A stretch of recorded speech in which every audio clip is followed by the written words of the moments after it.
കഴിഞ്ഞ ദിവസം നമ്മളെയൊക്കെ ഞെട്ടിച്ച ഒരു കാഴ്ചയാണ്, സംഭവമാണ് അവിടെ നടന്നത്. കനാല് റോഡിലേക്ക് ഇടിഞ്ഞു വീഴുന്നു. ഈ ഭാഗ്യം ദൗർഭാഗ്യം എന്നിവയിലൊന്നും വിശ്വസിക്കാത്തവർ പോലും വലിയ അപകടം ഒഴിവായതെന്ന് പറയുന്നു. MS അനീഷ് കുമാർ എന്തായാലും സംഭവ സ്ഥലത്ത് എത്തിയിട്ടുണ്ട്. അനീഷ്, എന്താണ് അവിടുത്തെ ഒരു സാഹചര്യം? നാട്ടുകാർ എന്താണ് പറയുന്നത്? ഇപ്പോഴും ആശങ്കയുടെ നിഴലിലാണോ മൂവാറ്റുപുഴയും പരിസര പ്രദേശങ്ങളും?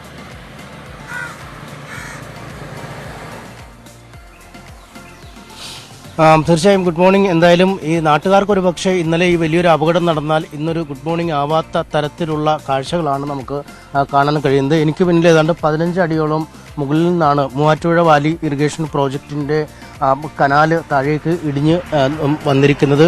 കേവലം ഒരു വെള്ളം പോകുന്ന മാർഗം ഇടിഞ്ഞു എന്നതിലുപരി വലിയ ഒരു വെള്ളാനയായി മാറിയ ഒരു പ്രോജക്റ്റ് എന്ന് വേണമെങ്കിൽ ഇതിനെ വിശേഷിപ്പിക്കാൻ കഴിയും. കാരണം നമ്മൾ ഈ ഇടിഞ്ഞു വീണ കോൺക്രീറ്റ് പാളുകൾ പരിശോധിക്കുമ്പോൾ നമുക്കിതിൽ നിന്നും വ്യക്തമാവാം. ഈ പാലാരിവട്ടം പാലമൊക്കെ നിർമ്മിച്ചെന്ന് പറയുന്നത് പോലെ ഒരു ഒരു ഒരു ഒരു ഒരു കഷ്ണം ഇരുമ്പ് പോലും അല്ലെങ്കിൽ അത്തരത്തിൽ കമ്പികൾ പോലും ഈ ഒരു കോൺക്രീറ്റ് പാളിക്കുള്ളിലും കാണാൻ കഴിയുന്നില്ല എന്നതാണ് ഏറ്റവും ശ്രദ്ധേയമായ കാര്യം. നമ്മൾ ഈ ഓരോ പാളുകളും പരിശോധിക്കുമ്പോഴും നമുക്ക് അതാണ് ഏറ്റവും കൃത്യമായി മാറുന്നത്. ഒപ്പം വലിയൊരു അപകടമാണ് തലനാരിഴയ്ക്ക് ഒഴിവായത്. കാരണം നമ്മൾ ദൃശ്യങ്ങളിൽ കാണുന്ന കേവലം കാറ് മാത്രമല്ല, ഈ കഴിഞ്ഞ ഏതാനും ദിവസങ്ങൾക്ക് മുമ്പ് വരെ വളരെ തിരക്കേറിയ ഒരു വീതിയായിരുന്നു ഇത്. കാരണം ശബരിമലയിലേക്ക് പോകാൻ മൂവാറ്റുപുഴയിൽ നിന്നുള്ള ഏറ്റവും എളുപ്പമായ ഒരു മാർഗ്ഗമാണ്.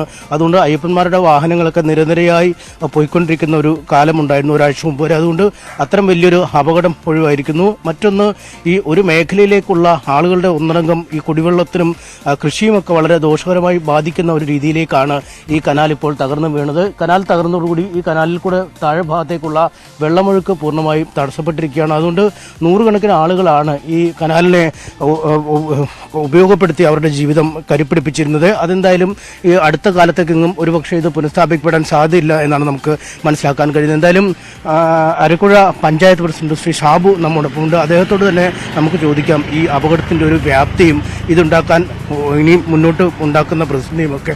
സാർ, വലിയൊരു അപകടമാണ് ഒഴിവായതിൽ. നമ്മൾ ഈ കാണുന്ന ദൃശ്യങ്ങൾക്ക് അപ്പുറമായിരുന്നു ഒരുപക്ഷെ കാര്യങ്ങൾ ഉണ്ടാവേണ്ടിയിരുന്നു. തീർച്ചയായിട്ടും ഇത് എടതുകര മെയിൻ കനാലിൽ നിന്നും മാറാടി 2 പഞ്ചായത്ത്, ആരക്കുഴ മാറാടി 2 പഞ്ചായത്തുകൾക്കുള്ള പ്രധാന ബ്രാഞ്ച് കനാലാണ്. ഇതൊരു പ്രദേശം, ഈ ഒരു 200-300 മീറ്റർ പ്രദേശം ഇവിടെ ഈ ഒരു സ്റ്റേറ്റ് ഹൈവേ ആണ്. ഇതിൻ്റെ ഒരു വശം ഇവിടെ കണ്ടറിയാം, സ്റ്റീപ്പായിട്ടുള്ള മണ്ണ്, ഇതുപോലെ പോകുന്ന ഇവിടെ ഈ മണ്ണിന്റെ ബലത്തിലാണ് ഈ കനാൽ നിന്നുകൊണ്ടിരുന്നത്. ഇത് 25 വർഷത്തിന് മുമ്പ് പണിത കനാലാണ്. പക്ഷേ ഇതിനകത്ത് കമ്പിയൊന്നുമില്ല. ഇവിടെ കമ്പിയിട്ട് പ്രധാനമായിട്ട് ചെയ്യേണ്ട സ്ഥലമായിരുന്നു. ഇവിടെ ഇതിനു മുമ്പ് 2 പൊട്ടിയിട്ടുണ്ട്. അന്ന് വലിയ അപകടങ്ങൾ ഒഴിവായതാണ്. അപ്പോൾ ഇതിപ്പോൾ നിലവിൽ ഇപ്പോൾ ഇന്ന് വൈകി പോയതാണ്. അപ്പം ഞങ്ങൾക്ക് കഴിഞ്ഞ ആഴ്ച കൊണ്ട് ഗ്രാമസഭകളായിരുന്നു. ആളുകൾ വളരെ വയലിൻ്റെ, ഇത് ആയിരക്കണക്കിന് ഹെക്ടർ പ്രദേശത്തേക്കുള്ള ഏക ജലസേചന മാർഗ്ഗമാണ്. അപ്പോൾ അതിപ്പോൾ അങ്ങനെ അത് നാളുകളായിട്ടില്ല. കുടിവെള്ളം അത് ഇല്ലാത്തതുകൊണ്ട് ആളുകൾ ഭയങ്കര വയലൻ്റ് ആയിരുന്നു. ഗ്രാമസഭകളിൽ ഭയങ്കര പ്രശ്നമായിരുന്നു. ഇത് വൈകിയതിന് ഞങ്ങൾ ദൈവത്തിന് നന്ദി പറയുകയാണ്. കാരണം ഒരു 2 ആഴ്ച മുമ്പൊക്കെ അങ്ങ് തുറന്നായിരുന്നു. ഇത് സാറിന് ഡിസംബറിൽ തുറക്കേണ്ടതാണിത്, വെള്ളം വരേണ്ടതാണ്. 2 ആഴ്ച മുമ്പ് വന്നാൽ ഇതിൽ നിരനിരയായിട്ട് അയ്യപ്പന്മാരുടെ വണ്ടികൾ പോകണം. കാരണം ഇപ്പോൾ MC റോഡ് പോകണം, മുഴുവൻ വണ്ടികളിലേ പോകുന്നത്.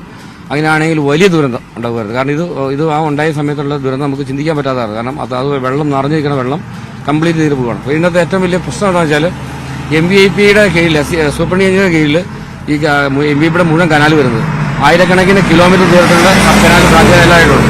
അതെല്ലാത്തിനോട് ക്ലീൻ ചെയ്യാനായിട്ട് 1.25 കോടി രൂപയുള്ളൂ. അതുകൊണ്ട് ഇതിനകത്തോടെ വലിയ മരങ്ങൾ വരെ ഈ തോട്ടിൽ ഇതിനകത്ത് ഈ കനാലിക്കാൻ നിൽപ്പുണ്ട്. അത് ക്ലീൻ ചെയ്യാതെ അത് ഒരു അപാകത. അതുകൊണ്ട് ഇതിൻ്റെ 5% പോലും വൃത്തിയാക്കാൻ ഇവരെ കൊണ്ട് സാധിക്കുന്നില്ല. അതിന് ഉദ്യോഗസ്ഥന്മാരും തെറ്റു പറയാൻ നമുക്ക് സാധിക്കില്ല. സർക്കാർ ഫണ്ട് വെച്ച് അതങ്ങനെ ചെയ്യേണ്ടതാണ്. പിന്നെ അതുപോലെ ഞങ്ങൾക്ക് ഇവിടെ ആശങ്ക എന്ന് വെച്ചാൽ ഇതിനു മുമ്പ് 2 പൊട്ടി. ഇനി ഇവിടെ കമ്പിയിട്ട് കോൺക്രീറ്റ് ചെയ്തില്ലെങ്കിൽ ഈ റോഡ് പോകാൻ ഇതിലും ആശങ്കയാണ്. കാരണം വെള്ളം പോണ സമയത്ത് എപ്പോഴാണ് ഇത് ഇടിഞ്ഞു വീഴാൻ സാധ്യതയുണ്ട്, വലിയ വലിയ ദുരന്തങ്ങൾ ഉണ്ടാവാൻ സാധ്യതയുണ്ട്. അതുകൊണ്ട് ഒരു 250 മീറ്റർ ദൂരം എങ്കിലും മിനിമം ഇതിന് വശത്ത് കമ്പിയിട്ട് ഇത് കോൺക്രീറ്റ് ചെയ്യേണ്ട സാധ്യതയുണ്ട്. ഇനിയിപ്പോൾ ഇപ്പോഴത്തെ അവസാനം ചിലപ്പോൾ വളരെ വൈകി ആയിരക്കണക്കിന് കൃഷിക്കാർ പുരയുടെ കൃഷിയിടങ്ങളിലേക്ക് വെള്ളം എത്തേണ്ടതാണ്. എല്ലാവരുടെയും അവസാന സമയം വളരെ വൈകിട്ടാണ്. ഇനിയിപ്പോൾ ഇത് എന്തായാലും ഇത് റീഇൻസ്റ്റേറ്റ് ചെയ്ത് എന്നതേ ആവുന്ന രീതിയില്ല. അപ്പോൾ നമുക്ക് ആ ഒരു ആശങ്ക എല്ലാവരും മൊത്തം നിൽക്കുന്നുണ്ട്. എന്തായാലും ഒരു വലിയ ദുരന്തം ഒഴിവായി. നമുക്ക് അതിലൊരു ആശങ്ക, ആ ഒരു സമാധാനമുള്ളത്. ഇതിനു മുമ്പ് വിടാത്ത കാര്യം എല്ലാവരും ഗ്രാമസഭകളിലൊക്കെ ആൾക്കാർ വയലൻ്റായെങ്കിലും ഇത് നേരത്തെ വിടാത്തതിന് നമ്മൾ ദൈവത്തിന് നന്ദി പറയുകയാണ്. അങ്ങനെയാണ് ഇതിൽ നിരനിരയായിട്ട് വണ്ടി പോകുന്ന സമയത്താണെങ്കിൽ വലിയ ദുരന്തം ഉണ്ടാകുമായിരുന്നു. അത് ഒഴിവായി കിട്ടി. ഒരു കാറുകാരൻ കഷ്ടിച്ച് രക്ഷപ്പെട്ടു. അത് തമ്പുരാൻ്റെ ഇതുകൊണ്ട്. ഇതിപ്പോ പുനഃസ്ഥാപിക്കണമെങ്കിൽ മന്ത്രിസഭ തീരുമാനിക്കണം, സർക്കാരിന്റെ തീരുമാനം. കാരണം അതിന്റെ MVIPക്ക് അതിനുള്ള ഫണ്ട് കൊടുക്കണം. ഇതൊരു 3-4 കോടി രൂപയെങ്കിലുമാണ് ഇത്ര ഭാഗം കോൺക്രീറ്റ് ചെയ്യണമെങ്കിൽ, കമ്പ്യൂട്ടർ കോൺക്രീറ്റ് ചെയ്യണമെങ്കിൽ. അത് അത്യാവശ്യമാണ്. കാരണം ഇപ്പോൾ ഇവിടെ മാത്രം പുനഃസ്ഥാപിച്ചിട്ട് കാര്യമില്ല. അപ്പോൾ ഇത് ഇനി വെള്ളം വിടുമ്പോഴല്ല, കാരണം ഒരുപാട് ഫുൾ വെള്ളം വിട്ടാലാണ് അങ്ങോട്ട് വെള്ളം എത്തുള്ളൂ. മാറാടി ഇത് ഈ പണ്ടപ്പള്ളിയിൽ നിന്ന് മാറാടി കായനാട് വരെയാണ് ഈ കനാൽ പോണത്. അപ്പോൾ അങ്ങോട്ടേക്ക് വെള്ളം എത്തണമെങ്കിൽ ഫുൾ വെള്ളം ചെല്ലണം. കാരണം ഇത് മുഴുവൻ ഈ കനാലിലുള്ള മരങ്ങളും ഒന്നും വെട്ടിക്കളഞ്ഞിട്ടില്ല. അപ്പോൾ അതുകൊണ്ട് നല്ല പ്രഷറിൽ വെള്ളം ചെന്നാലേ അങ്ങനത്തേക്ക് എത്തുള്ളൂ. അതുകൊണ്ടാണ് ഫുൾ വെള്ളം വരുന്നത്. അപ്പോൾ അത് താങ്ങാനുള്ള ശേഷി ഈ കനാലിലും ഇല്ല. ഇവിടെ ഒരു ദിവസം മുഴുവൻ മണ്ണ് മാത്രം, മണ്ണിന്റെ ബലത്തിലാണ് ഈ കനാൽ നിൽക്കുന്നത്. അപ്പോൾ അതാണിത്. പ്രതിവിനി മറ്റൊരു കാഴ്ച, നമ്മൾ ഈ കാണുന്ന വശത്ത് അത്രയും താഴ്ന്ന പ്രദേശമായിരുന്നു ഈ വീടിന്റെ മുൻഭാഗമുള്ളത്. ഏതാണ്ട് ഒരു കുഴിയായി മുളയൊക്കെ നിൽക്കുന്ന സ്ഥലത്തിന് അത്രയും താഴ്ചയുണ്ടായിരുന്നു ഈ വീടിന്റെ മുൻഭാഗം. ആ വീടിന്റെ മുൻഭാഗം ഏതാണ്ട് പൂർണ്ണമായി നിരന്നു പോയിരിക്കുന്നു. അതായത് ഇത്രയധികം മണ്ണാണ് മുകളിൽ നിന്നും ആ താഴേക്ക് വീണ് പതിച്ചിരിക്കുന്നത് എന്നാണ് ഏറ്റവും ശ്രദ്ധേയം. ആ വീടിനകത്തേക്ക് വെള്ളം കരുതൊഴിവാക്കിയാൽ മറ്റു കാര്യമായ പ്രശ്നങ്ങളില്ല. പക്ഷേ ആ സ്ഥലം ഏതാണ്ട് കളിസ്ഥലം പോലെ നിരന്നു കഴിഞ്ഞിരിക്കുന്നു, മണ്ണ് മൂടി നിരന്നു കഴിഞ്ഞിരിക്കുന്നു. ഏതാണ്ട് 5-8 അടിയോളം താഴ്ചയുണ്ടായിരുന്ന സ്ഥലമാണ് അവിടെ നിരന്നു കഴിഞ്ഞിരിക്കുന്നു എന്നതാണ് ഏറ്റവും ശ്രദ്ധേയം. കാരണം അത്രയധികം മണ്ണാണ് താഴേക്ക് മുകളിൽ നിന്ന് പതിച്ചു വന്നിരിക്കുന്നത്. ആ സമയത്ത് വാഹനങ്ങളോ മറ്റോ പെട്ടിരുന്നാൽ പൂർണ്ണമായും വലിയൊരു ദുരന്തത്തിലേക്ക് ഈ ബസ് ഗതാഗതമൊക്കെ സ്ഥിരമായി ഓടിക്കൊണ്ടിരിക്കുന്ന ഒരു വഴിയാണ്. അതുകൊണ്ട് ബസ്സോ മറ്റോ ഒക്കെ ഇതിൽ കുരുങ്ങാതിരുന്നത് വലിയ ഭാഗ്യമായെന്ന് തന്നെ കരുതാം. നമുക്ക് നാട്ടുകാരോട് ചോദിക്കാം, വലിയൊരു അപകടമാണ് ഒഴിവായതല്ലേ? വലിയൊരു അപകടമാണ് ഒഴിവായത്. നിലവിൽ ഇത്രയും ഒരു അപകടം യാദൃശ്യമായിട്ട് സംഭവിച്ചാണെങ്കിൽ തന്നെയും ആളുകളുടെ ഒരു കൃത്യസമയത്ത് അന്നേരം ആളില്ലായിരുന്നു. അത് വലിയൊരു ഭാഗ്യമായിപ്പോയി. ശബരിമല സീസണാണെങ്കിൽ നല്ല തിരക്കുള്ള സമയമായിരുന്നു. ഈ സമയത്ത് കാര്യമായ ഒരു വണ്ടി ആ സമയത്ത് ഉണ്ടായില്ല. എന്നാലും കഷ്ടിച്ചാണ് ഒരു വണ്ടി കടന്നുപോയത്. ഈ MVIP ഈ അറ്റകുറ്റപ്പണിയിലൊക്കെ വലിയ ഗുരുതരമായ വീഴ്ചയല്ല. ഇപ്പം ഇതിന്റെ ഓരോ കഷ്ണം എടുക്കുമ്പോഴും ഇതിനകത്തൊന്നും ഒരു കമ്പി പോലും കാണാനില്ലാത്ത ഈ തടിക്കഷ്ണം വെച്ചൊക്കെ വാർക്കെന്ന് പറഞ്ഞാലുള്ള സമയാസമയങ്ങളിൽ ക്ലീനിങ് നടക്കണില്ല. തന്നെയല്ല ഈ കോൺക്രീറ്റ് ചെയ്തേക്കണ കണ്ട 1.5 ഇഞ്ച് മിറ്റിലിട്ടിട്ട് ചെയ്തേക്കണം. അതിപ്പോൾ ഒരു എലി തുറച്ചാലും അതിൻ്റെ ഇടയ്ക്ക് ഗ്യാപ്പ് വന്നു, ലീക്കായി. അങ്ങനെ സമയത്ത് ഇതിന്റെ ക്ലീനിങ്ങോ കൃത്യമായിട്ട് നടന്നാൽ തന്നെ ഒത്തിരി മാറ്റങ്ങൾ ഇത് ചെയ്യില്ല. ആരെങ്കിലും തൊഴിലുറപ്പുകാരെ വിട്ടു, ആ മുകളിലെ കുമ്പൊന്ന് വെട്ടി കളഞ്ഞു, അവിടെ കിടന്നു. ഈ വെള്ളം വരുമ്പോൾ എല്ലാവരും തള്ളി എവിടെ നിന്ന് ബ്ലോക്ക് ആവും വെള്ളം. കനാല് മൊത്തം ശരിക്കും വെള്ളം വിടുന്നതിന് മുമ്പ് ശരിക്കും ക്ലീൻ ചെയ്യും. അത് ചെയ്യില്ല. ബന്ധപ്പെട്ട ഉദ്യോഗസ്ഥർക്ക് ആർക്കും അതിന് ആരെങ്കിലും ഏൽപ്പിക്കും, അവൊന്നും അതിൻ്റെ ഉദ്ദേശം ചെയ്തിട്ട് പോകും. ഏതായാലും ദൈവാനുഗ്രഹം വലിയ അപകടം ഒഴിവായെന്ന് പറയാം. ശബരിമല സീസൺ അവർ ഡിസംബർ പകുതിയോടുകൂടെ ആണെങ്കിൽ അന്ന് ആദ്യം വെള്ളം വിടുമെന്ന് പറഞ്ഞാൽ അന്ന് എന്താ വിട്ടില്ല ഭാഗ്യം.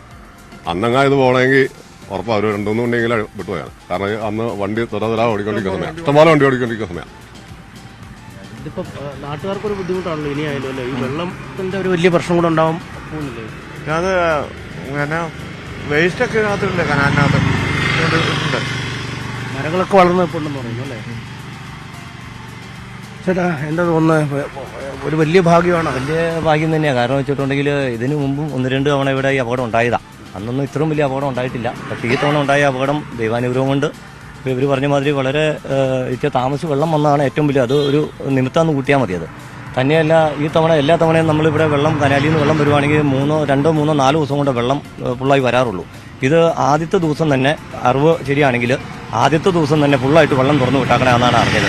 അപ്പോൾ ഇവർ മെയിൻ്റെനൻസ് ചെയ്യാത്തതുകൊണ്ട് കഴിഞ്ഞ ദിവസം ഇവിടെ പല ഭാഗത്തോടെ മെയിൻ്റെനൻസ് ചെറുതായിട്ടുള്ള കാടുകൾ വെട്ടി ആ ചപ്പിയവർ ഒന്ന് അടിഞ്ഞ് ഒറ്റയടിക്ക് തള്ളിപ്പോയതായിരിക്കും. പിന്നെ ഇതിൻ്റെ പലിശയും കണ്ടാൽ അറിയാം.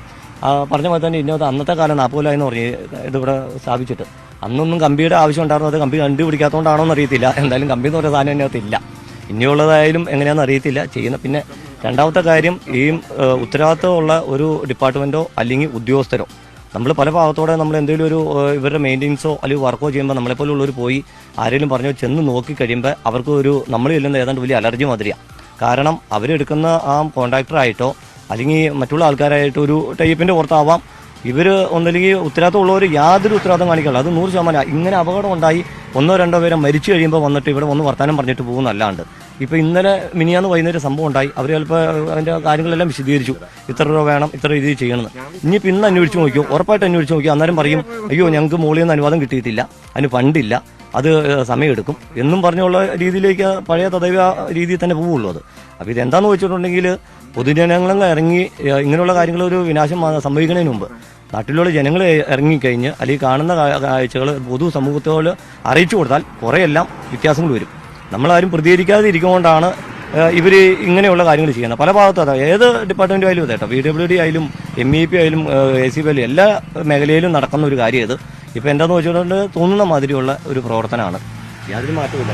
എന്തായാലും തൊടുപുഴയിലെ മലങ്കര മുതൽ തുടങ്ങി ആയിരക്കണക്കിന് കിലോമീറ്ററോളം ദൂരത്തിലാണ് ഈ MVP കനാൽ നീണ്ടുപോകുന്നത്. പ്രത്യേകിച്ചും മൂവാറ്റുപുഴ, പിറവം പോലുള്ള മേഖലകളെ ജലസമൃദ്ധമാക്കുന്നതും ഈ കനാലാണ്. പക്ഷേ ഈ കനാലിൻ്റെ പേരിൽ എത്രമാത്രം പണം ഈ ഉദ്യോഗസ്ഥരും ഇടനിലക്കാരും ഒക്കെ ഉണ്ടാക്കിയിട്ടുണ്ടാവും എന്നതിൻ്റെ ഒരു വലിയ ഉദാഹരണമാണ്. പണ്ടും അഴിമതി ആരോപണങ്ങൾ MVIPയിൽ ഉയർന്നിട്ടുണ്ട്. അത് വ്യക്തമാക്കുന്നതാണ് ഈ നിർമ്മിതി. അതുകൊണ്ട് കൃത്യമായും ഈ നിർമ്മിതികളെ പറ്റിയുള്ളൊരു അന്വേഷണം അനിവാര്യമാണ് എന്ന് നാട്ടുകാർ പറയുന്നു. ഒപ്പം എത്രയും പെട്ടെന്ന് ഈ കനാൽ തകർന്നത് പുനഃസ്ഥാപിച്ചില്ലെങ്കിൽ നൂറുകണക്കിന് ആളുകളാവും വലിയ ബുദ്ധിമുട്ടിലേക്ക് നീങ്ങുക. കൃഷി ബുദ്ധിമുട്ടിലാവും. ഒപ്പം വലിയ വേനൽക്കാലം വരാൻ പോകുന്നു. കുടിവെള്ളം അടക്കമുള്ള കാര്യങ്ങൾ വലിയ പ്രതിസന്ധിയിലാവും. അതുകൊണ്ട് അടിയന്തരമായ ഒരു ശ്രദ്ധ സർക്കാരിൻ്റേത് ഇക്കാര്യത്തിൽ ഇടപെടണം എന്നാണ് നാട്ടുകാരുടെ ആവശ്യം.